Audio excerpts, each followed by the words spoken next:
Are you brave enough to survive the unknown? If you want to be prepared for anything, just like the families of WWII, make sure you subscribe now, or risk missing the tactics that kept ordinary people alive when the world was falling apart.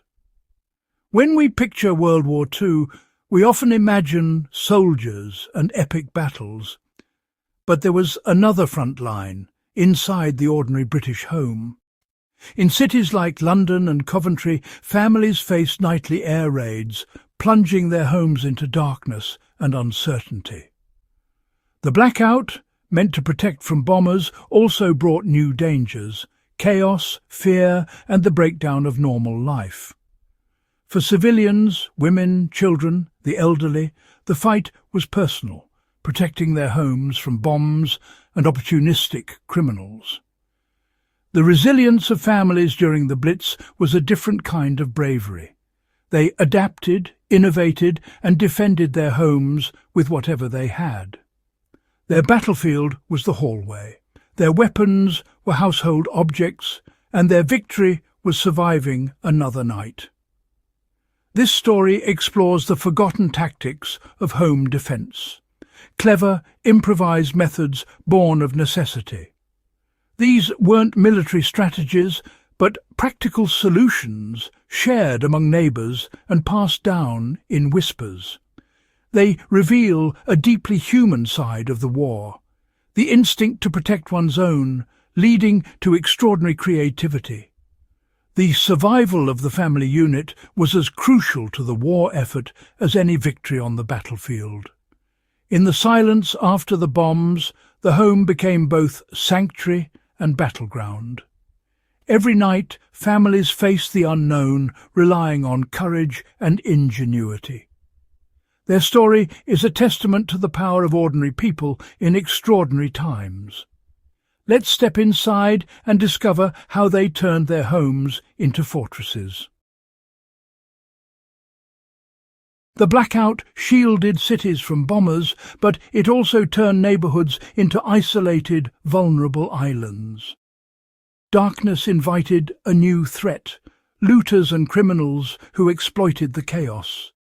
With police overwhelmed, empty or vulnerable homes became prime targets. Thieves preyed on fear and confusion, striking when families were at their weakest. The constant threat from above was now matched by danger from the street. At night, every sound could signal an intruder. Families knew they were on their own until the all-clear sounded. Homes became small fortresses, and defence became urgent and personal.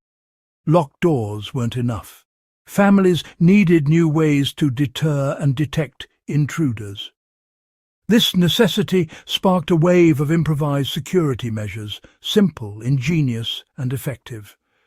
The fight for survival was now as much about outsmarting criminals as surviving the bombs. Without modern technology, families invented layered passive defence, a series of obstacles, not just one strong barrier. The goal: make breaking in so difficult and noisy that intruders would give up. Defence started outside loose paving stones, buckets or watering cans placed to trip and alert. These weren't traps, but clever obstacles, harmless by day, hazards by night. Inside, doors and windows were locked, but also blocked with heavy furniture. A chest of drawers against the door made forced entry loud and slow. Each layer created friction and uncertainty, attacking a looter's need for speed and silence. Every unexpected noise increased the risk for the intruder. In blackout darkness, these defences often convinced criminals to move on. The home became a maze of deterrents, each one buying precious seconds. Layered defence was a psychological game, and families played to win. One of the most effective tactics was the trap doorway, a homemade alarm system. A string or wire stretched across a doorway just inches off the floor was nearly invisible in the dark. The other end was tied to a stack of pots, bottles or cutlery, balanced precariously. An intruder tripping the wire would send the pile crashing down, shattering the silence.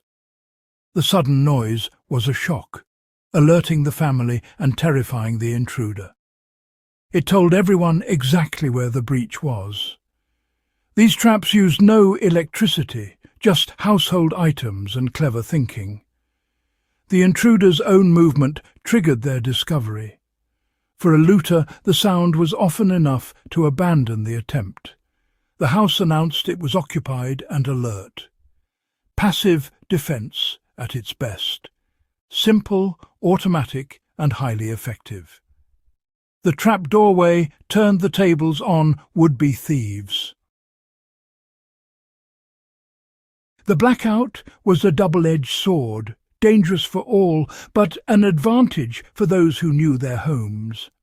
Families memorized every step, creak and corner, turning darkness into a personal shield. Intruders, unfamiliar with the layout, moved blindly and nervously. Families practiced memory maps, walking routes in the dark to prepare for emergencies.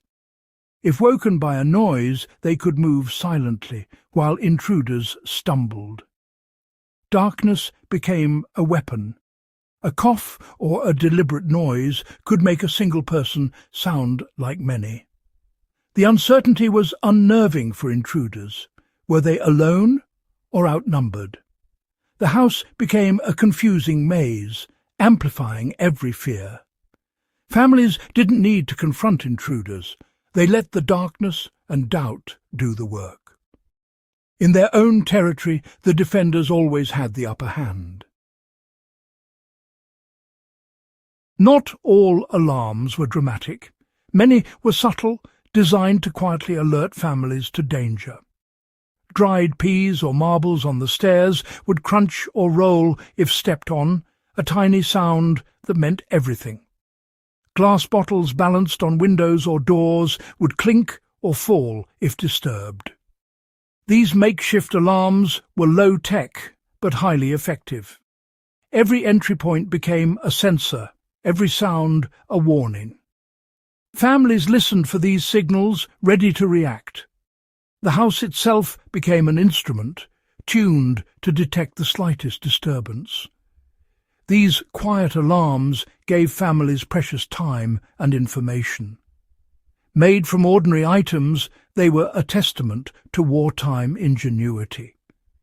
In the silence of the blackout, even a whisper of danger could save lives. Today's high-tech security systems owe much to these wartime defences. The tripwire and pans became the ancestor of the modern motion sensor. Both break an invisible line to trigger an alarm. One a crash, the other a siren or phone alert. Layered defense is now standard advice: secure the perimeter, entry points and interior. Even psychological tactics endure. Two-way audio in cameras mimics the unsettling cough in the dark. Automated lights simulate occupancy, just as families once made their homes look lived in. The technology has changed, but the principles remain: deter, delay, and detect. Wartime families with string and pans pioneered the core ideas of modern security. Their analog methods were the foundation for today's digital defenses. These forgotten tactics are more than history. They're lessons in resilience and adaptability. Civilian survival during the Blitz shows that ingenuity thrives under pressure. Today, we rely on technology and systems that can fail. The wartime experience reminds us of the value of self-reliance and practical skills. Thinking creatively in a crisis, using what's at hand, is timeless wisdom. We can apply these lessons, layer our defences, have a plan, and know our homes. It's not about fear, but preparedness and passing on practical knowledge. The courage of families who fortified their homes is a powerful legacy. Security isn't just about locks and alarms, it's about mindset and adaptability. By remembering their ingenuity, we honor their struggle. Their story is a tribute to the quiet determination of ordinary people. When faced with darkness, they found ways to create their own light. That enduring spirit is the true foundation of security.